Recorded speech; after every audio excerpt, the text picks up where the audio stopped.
प्रश्नावली 1.1 देखेंगे। आज से शुरू कर रहे हैं इसको। जैसे 1 नंबर क्वेश्चन है, निम्नलिखित के बीच की सभी पूर्णांक लिखिए। तो इस क्वेश्चन से बनाने से पहले हम बेसिक देख लेते हैं, उसके बाद हम बनाएंगे। जैसे पहला है यहाँ पर प्रकृत संख्या। जिन संख्याओं से वस्तुओं की गणना या गिना जाता है उसे प्रकृत संख्या कहते हैं। जो किसी वस्तु को हम गिनते हैं उसको हम प्रकृत संख्या कहते हैं। जैसे एग्जांपल में 1 2 3 4 5 6 7 8 9 10 इन्फिनिटिव आगे भी जा सकता है, और ये प्रकृत संख्या हो गया। उसके बाद आते हैं यहाँ पर पूर्ण संख्या, जैसे कि इंग्लिश में होल नंबर बोला जाता है। प्रकृत संख्याओं के एक परिवार में शून्य जीरो को शामिल किया जाता है, वो पूर्ण संख्या कहलाती है। जैसे यहाँ पर प्रकृत संख्या हमने देखा, इसमें एक शून्य सिर्फ लगा दिए इसमें, तो हो गया ये पूर्ण संख्या कहा लाने लगी है। तो 0 1 2 3 4 5 6 सब इन्फिनिटी, तब ये पूर्ण संख्या कहलाता है। उसके बाद है पूर्णांक संख्या। पूर्णांक संख्या इंटीजर नंबर जिसे बोला जाता है इंग्लिश में। जैसे कि यहाँ पर लिखा गया है, जब पूर्ण संख्याओं को धनात्मक और ऋणात्मक चिन्ह के साथ दर्शाया जाता है तो उसे पूर्णांक संख्या कहते हैं। जैसे यहाँ पर शून्य हो गया, यहाँ पर -1 -1 -2 -3 -4 -5 इस तरह जाएगा। और यहाँ पर इस टाइम धनात्मक इस साइड होगा, दाहिना साइड, इसे 1 2 3 4 5 6 7 इन्फिनिटिव इधर भी जा सकता है। तो 0 से राइट साइड वाला यानी दाहिना साइड वाला को हम धनात्मक बोलते हैं, और इस बाएं साइड वाला को हम ऋणात्मक बोलते हैं। जैसे माइनस में जितना भी रहेगा ये तो घटते क्रम में जाएगा, इसका मतलब है कि ऋणात्मक है ये, और ये हो गया धनात्मक, इसे पूर्णांक संख्या कहते हैं। ये घटते क्रम में जाएगा, ये बढ़ते क्रम में जाएगा। मेन क्वेश्चन आपको इसी पर बनेगा टोटल क्वेश्चन, यहाँ पर 1.1 का प्रश्नावली। उसके बाद सम संख्या, इसे इंग्लिश में इवन नंबर बोलते हैं। वे प्रकृत संख्याएं जो 2 से पूर्णतः विभाजित हो जाए उसे सम संख्या कहते हैं। जैसे 2 4 6 8 10 12, ये हो गया आपका सम संख्या। तो हम इसके बाद से हम क्वेश्चन बनाना चलते हैं।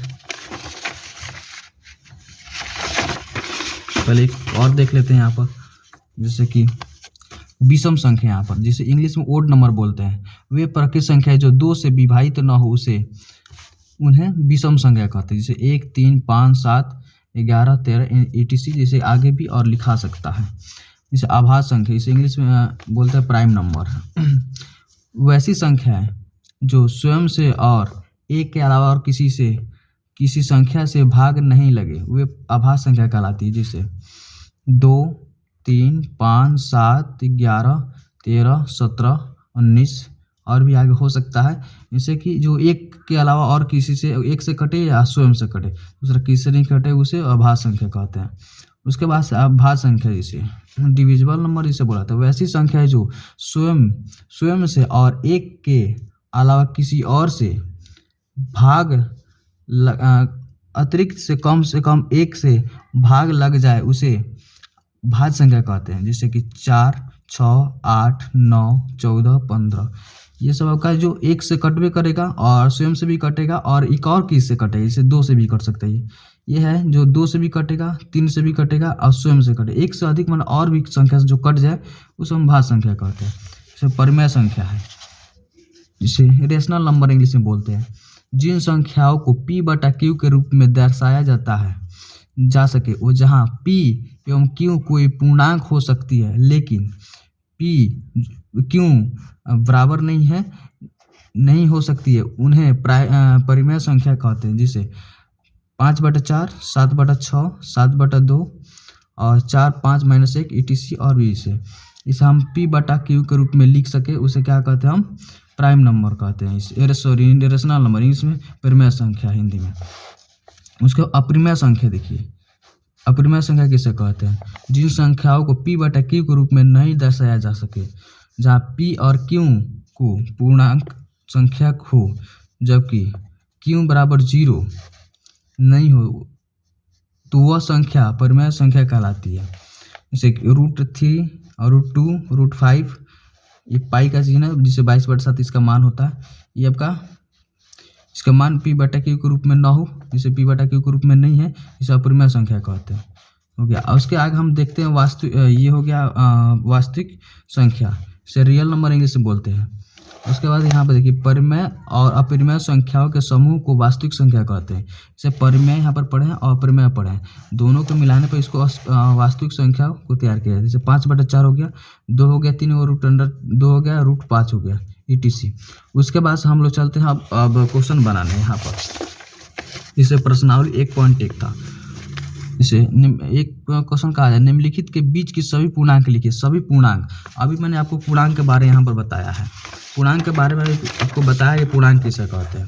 जैसे जब पूर्णांक संख्याओं को धनात्मक और ऋणात्मक किसी चिन्ह के साथ दर्शाया जाता है तो उसे पूर्णांक संख्या कहते हैं। जैसे यहाँ पर 0 हो गया था और यहाँ पर 1 2 3 4 5 ये धनात्मक बोलते हैं इसको। इसे प्लस में सब रहता है। यहाँ पर इस साइड में जो होता है माइनस में होता है, इसे ऋणात्मक बोलते हैं।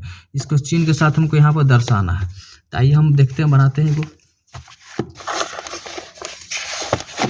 जैसे यहाँ पर हम बनाया पहले से। पहला नंबर क्वेश्चन क्या था, -5 और 5 के बीच की संख्या लिखना था। जैसे कि यहाँ पर हम संख्या एक और रेखा ले लेंगे यहाँ पर, और रेखा लेने के बाद यहाँ पर 0 दे देंगे बीच में। इधर साइड होता है धनात्मक, इधर होता है ऋणात्मक।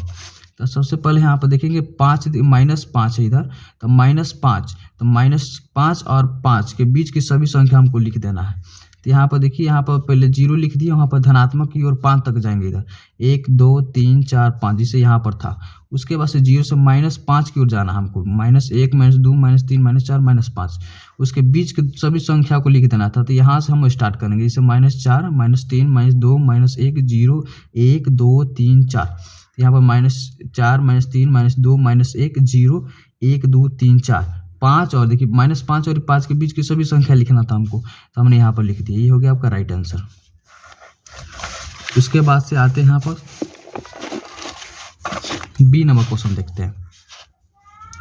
यहाँ पर बी नंबर क्वेश्चन है कि -2 और 8 के बीच की सभी संख्या लिखना था। तो यहाँ पर 0 सबसे पहले ले लेते हैं। यहाँ पर इस साइड हमको ऋणात्मक जाना है 2, तो -2 -1 -2 हो गया यहाँ पर। उसके बाद से 8 तक धनात्मक की ओर जाना हमको, से धनात्मक यानी प्लस में ही है, तो यानी 1 2 3 4 5 6 7, इधर 8 हो गया। अब इसके बीच की सभी संख्या -2 और 8 के बीच की सभी संख्या लिखना था। तो -1 0 1 2 3 4 5 6 7, यहाँ पर ये हो गया राइट आंसर आपका। उसके बाद सी नंबर क्वेश्चन देख लेते हैं हम। सी नंबर क्वेश्चन हो गया -6 और -2 के बीच की सभी संख्या हमको लिखना है। तो दोनों के दोनों देखिए ऋणात्मक में है, ये धनात्मक में कोई नहीं है।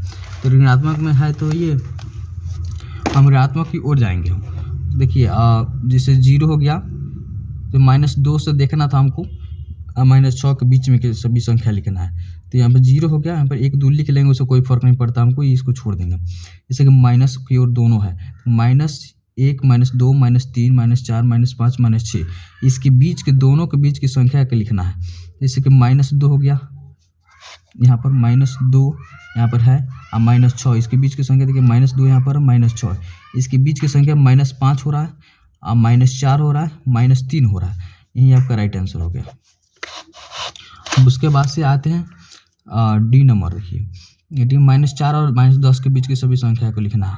तो -10 देखिए, -10 और -4, तो माइनस यानी दोनों ऋणात्मक में है, तो दोनों ऋणात्मक लिखेंगे। जैसे 0 से स्टार्ट करेंगे इस साइड, लेफ्ट साइड यहाँ पर, तो -1 -2 -3 -4 -5 -6 -7 -8 -9 -10, यानी -10 तक सबसे ज़्यादा है। तो यही -4 यहाँ पर है, -4 और -10 के बीच की सभी संख्या को लिख देना है। तो माइनस यहाँ पर माइनस देखिए कहाँ गया, -9 -8 -7 -6 -5, यानी 4 नहीं लिखना हमको, तो -4 ये हो गया आपका राइट आंसर।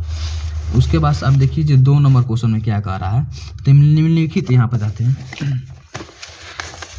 निम्नलिखित में से प्रत्येक में बड़े पूर्णांक पर घेरा लगाइए। इसमें से बड़ा कौन है? इसमें से बड़ा आपका देखिए -20 है -4, इसमें से दोनों में से बड़ा कौन है? तो देखिए सबसे पहले जो धनात्मक रहता है वो सबसे बड़ा होता है, तो ये ऋणात्मक में इस छोटा हो गया ये, तो ये -4 आपका सबसे बड़ा हो जाएगा। यहाँ पर देखिए हम बनाए हैं, यहाँ पर -4 हो गया, सॉरी 4 हो गया। ये धनात्मक में है, ये इसका आंसर 4 हो जाएगा। ये ऋणात्मक यानी कम है, ठीक है।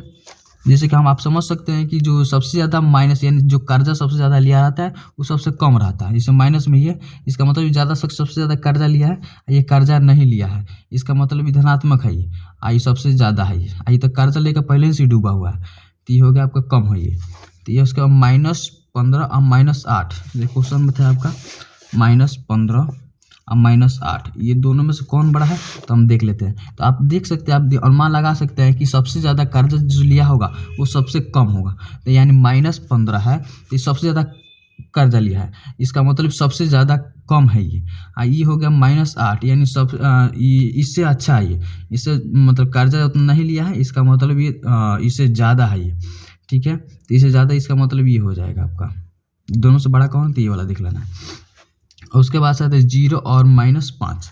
तो 0 और -5 में इसमें बड़ा कौन हो जाएगा, तो इसे देखिए 0 और -5। अभी मैंने आपको बताया था कि 0, देखिए यहाँ पर मैं बता देता हूँ, जैसे 0 है ये, तब -5, इसमें बड़ा कौन है तो 0 बड़ा हो जाएगा, क्योंकि ये सबसे कम है ये। इस माइनस में पहले से -5 ये कर्जा में डूबा हुआ है, ये तो कर्जा में नहीं डूबा है, तो फिनिश है एकदम। इसका मतलब ये बड़ा हो जाएगा आपका, 0 यहाँ पर राइट आंसर हो जाएगा, -5 नहीं होगा, 0 राइट आंसर हो जाएगा आपका।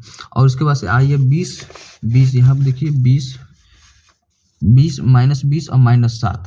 तो -20 -7 यहाँ पर लिखा हुआ -20 और -7, इसमें से कौन बड़ा है, इसमें से दोनों में से कौन बड़ा हो जाएगा। तब देखिए जो सबसे ज़्यादा कर्जा लिया हुआ है सबसे कम लिया, इस जो सबसे कम कर्जा लिया हुआ है, इसका मतलब ये सबसे अधिक, इससे अधिक है ये, इसका मतलब ये सबसे बड़ा है। क्या है, ये सबसे बड़ा है। तो -7 पर गोला घेर देंगे, देखिए आप गोला घेरे होंगे हम -7 पर, देखिए ये आपका राइट आंसर हो जाएगा। उसके बाद से यहाँ पर ई नंबर ऑप्शन क्वेश्चन देखिए, तो 25 और -2 में, तो 25 और -2 में कौन हो जाएगा, तो ये 25, ये धनात्मक है, पहले ही दिख रहा है कि सबसे बड़ा होगा इससे, तो ये 25 हो जाएगा। उसके बाद से एफ नंबर देखिए, -20 और -18, ये दोनों में से कौन बड़ा है, तो -18। जो सबसे ज़्यादा माइनस में रहे वो समझिए कि सबसे कम है वो, और जो सबसे कम है माइनस में तो समझिए सबसे बड़ा है ये हो जाएगा पर राइट आंसर। ठीक है, तब तक बाय, अगले वीडियो में मिलते हैं।